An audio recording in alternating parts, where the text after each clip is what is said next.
Okay, there's going to be a review of Josh Barnett's Bloodsport 9. This is part of the GCW collective on Fight for this WrestleMania weekend. So if you haven't seen it yet, this Bloodsport series, really digging it so far. It's, pretty much, worked shoots. It's a combination of MMA, pro wrestling, grappling, just a whole bunch of different styles meshed into one here. There's no ropes. The ring is definitely inspired by the Bloodsport movie with Jean-Claude Van Damme that came out back in 1988. So yeah, if you're a big fan of, Bryan Danielson, technical wrestling, even if you're a big fan of the Angle Benoit matches, I think you'll enjoy this. I don't know if it's for everybody. I'm not a huge MMA fan, but this kind of style, it's right up my alley. So I've really enjoyed what I've seen so far from this series. But yeah, in terms of just Bloodsport 9, the most attractive match on the show is Kota Ibushi versus Mike Bailey. That's the match that I think most people are going to kind of jump to right away. The main event was pretty good. You got Josh Barnett, who's an MMA legend. Apparently, he's the youngest UFC champion. He's still pretty young. I thought he was probably a little bit older than 45. He's only 45. So he was actually the youngest UFC champion. So Josh Barnett actually loses for the first time in this series to Timothy Thatcher. The main event was good. I wouldn't say it was must see. I don't think there's anything on this show that was definitely must see, but it's really consistent. You got a lot of really good, realistic finishes.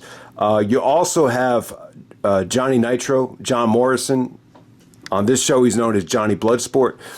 I thought he had a really good showing. He's doing a lot of different, MMA stuff. He's actually boxing right now, so you get to see a totally different style from John Morrison. You also get to see Davey Boy Smith's son on this show as well. He has a huge history at this event. He's actually main evented a couple of Bloodsport shows. But let's get right down to it. The opening match, we actually have Jeff Cobb coming off an awesome match with Kenny Omega in AEW, going up against Calder McColl. This was the Jeff Cobb show. He was able to just, counter a midair triangle choke from McColl and just, power slammed him. And then he just went for the kill with a brutal forearm. So the finish came off great, but this dude McColl, he just wasn't able to develop any kind of rhythm due to Jeff Cobb's size. But yeah, I'm assuming Jeff Cobb is, I think they wanted to get him out of there early because he's probably going to have a very busy weekend. But awesome showing from Jeff Cobb. And then we move on to the next match. We got Erik Hammer taking on Calvin Tankman. So Calvin Tankman is a really huge black dude, almost 350, maybe pushing 400 pounds. A lot of body fat, but he was good though. He was impressive with his strength here. He actually comes out with Tupac's Hail Mary, which is an awesome theme. A lot of boxers have used that theme. I think someone used it in one of the Creed movies.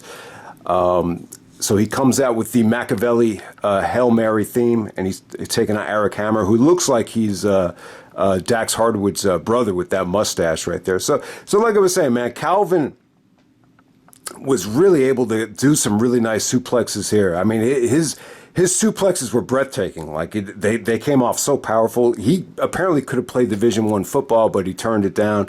But he exposed his arm, and Erik Hammer actually made Calvin tap out with an armbar right there. So the story was, even though he was, he definitely had the size advantage by a couple of 100 pounds, when you expose the arm like that, it doesn't matter how big you are. So Hammer goes over pretty easily right there. So the next match, we get Marina Shafir from AEW. So if you've seen, AEW Rampage over the last year, she definitely mixed it up with Jade. Her and Jade had some really, really vicious promos where Jade actually called her an MMA loser, if anyone remembers that. But yeah, I would definitely say Marina Shafir has definitely struggled in AEW. They even talked about how she was much more at home in this environment. So she goes over Killer Kelly in a really good match right here. I was really impressed with Marina. I thought she came off like a badass here.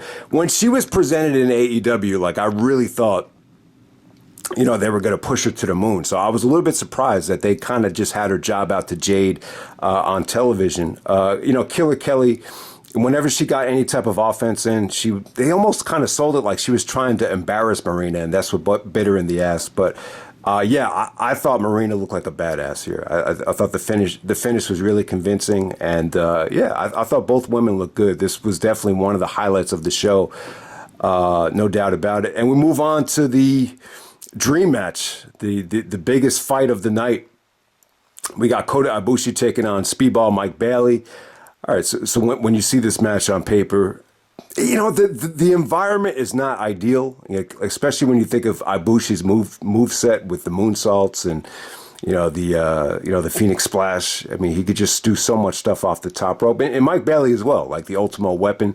I mean, both guys really need the ropes, but they were able to make it work. This was more of a Taekwondo style, a lot of knee strikes, a lot of vicious kicks from both guys. And the highlight was actually Ibushi doing a deadlift German.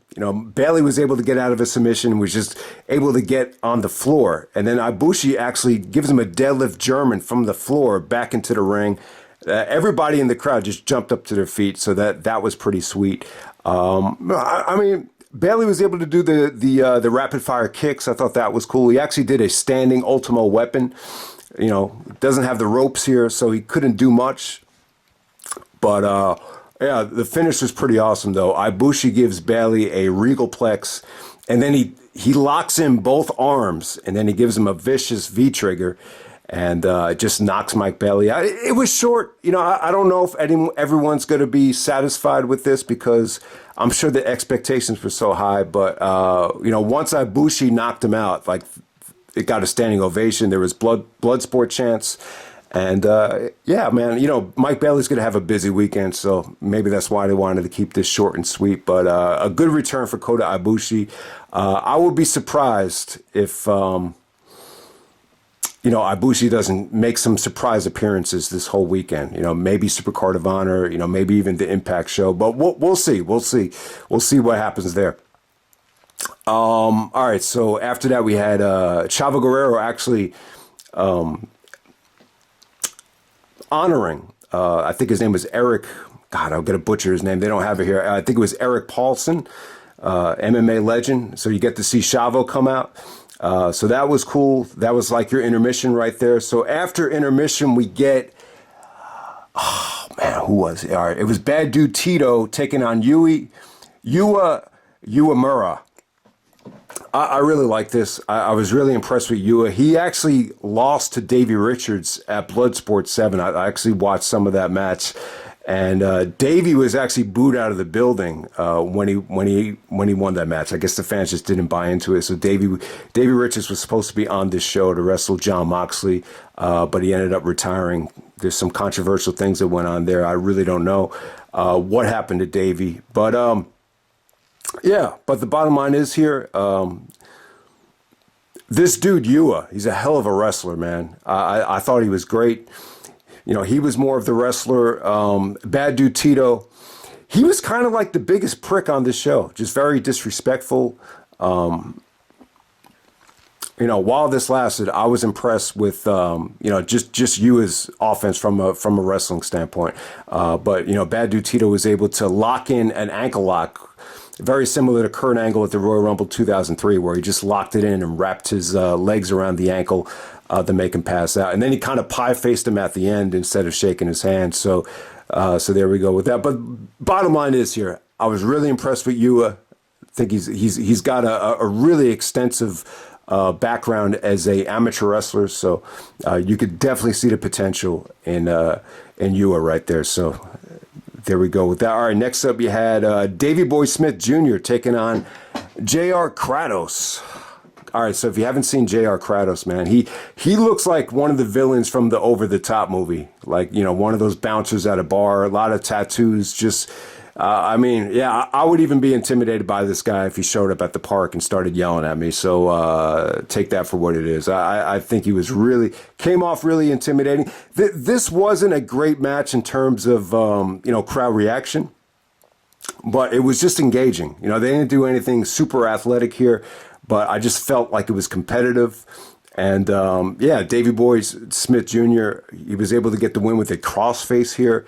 But while this lasted, though, I was engaged every single second. But it's not going to wow you from a crowd reaction standpoint or from an athleticism standpoint. But there was just some really, really good counters from Davey.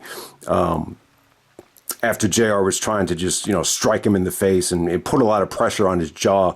So there, really, really, really good stuff there from Davey Jr.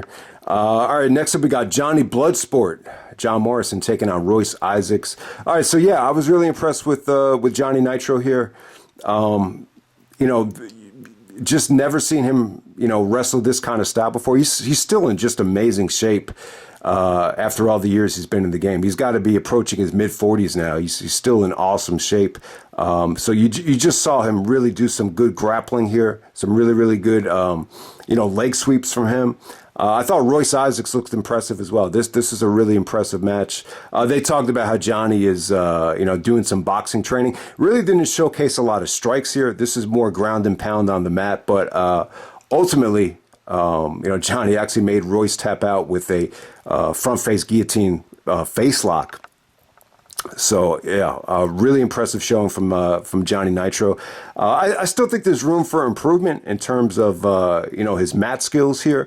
He was able to hit the Shining Wizard, but you're really not used to seeing Morrison wrestle this style. But it was really impressive though. It was a great experience.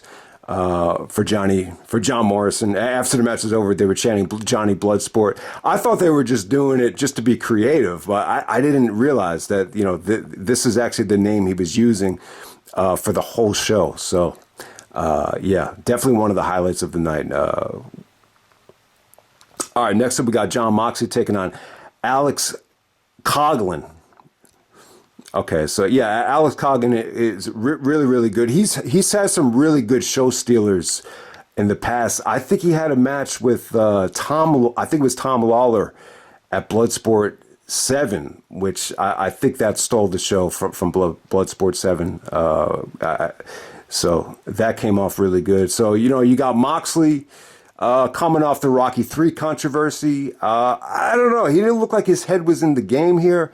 Moxley, like just from the entrance and just in the aftermath, he almost looked like he was high, but the match ended up still being good. They compared Coughlin to a younger Claudio Castagnoli just by the gut wrenches and the strength. I definitely thought that was a good comparison. I could definitely see that, but this was just a great showcase of Moxley's strength. They talked about that this was just power versus leverage. And Moxley ended up coming out on top. This was probably the most disappointing, I think, Moxley match in the Bloodsport series. All the Moxley matches that I've seen so far, especially the one last year against Biff Busick, that was a classic. I thought that stole the show from Bloodsport 8. That was just really bloody and just really violent. This was just kept a little bit more shorter. I don't know. It almost felt like after Moxley won that they almost sold it like he needed to rush back to Cincinnati. They talked about how Renee, his wife Renee Paquette, actually got food poisoning from a salad in catering. So I don't know. It almost felt like it was a little bit rushed, but another good showing from Moxley. But the bottom line is though, if you haven't seen a lot of Moxley in Bloodsport, it definitely feels like he's at home. In this environment, you're so used to seeing him in hardcore matches, but I think he's great at this style from what I've seen. And this was another solid showing. It might come off as one of his weaker performances in the series, but it was still a good match right there. And then we get the main event. We got Josh Barnett taking on Timothy Thatcher. So during the live stream here, it felt like the feed died temporarily, but if you get to watch the whole match here, I thought it was a solid main event. This might come off as one of the weaker main events in the series, but it was a huge upset though. I think to really appreciate this main event, you have to understand Barnett's history. I think he's undefeated in this series. It's his.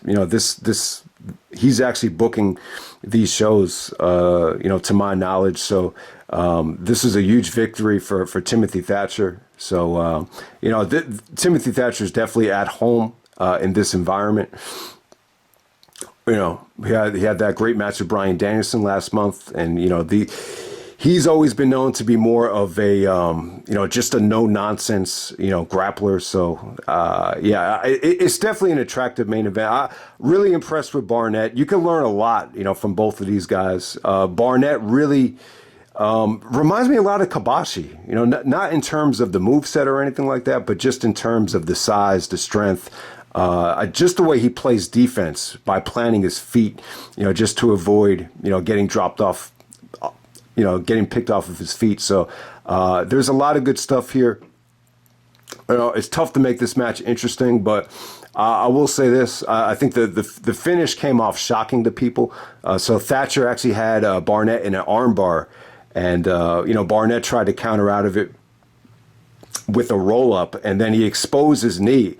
And then Thatcher actually gave him a leg lock after he exposes his leg and makes Josh Barnett tap out. So, really competitive main event. I think everything on this show really did deliver. I don't know if there's going to be that one match that just had that holy shit type of feeling. Gresham had one of those matches at Bloodsport. I think it was at Bloodsport. I think it was at the first Josh Barnett Bloodsport against a Japanese deathmatch wrestler. Like those type of matches, like even the Tom Lawler match, I think from Bloodsport 7, like it didn't have like any of those show stealing matches, but they had really, really good finishes. I just think it was a solid competitive show from start to finish. I think every single match really brought something different to the table. So I hope everyone enjoyed the show. So that's Bloodsport 9, and I'm out. All right.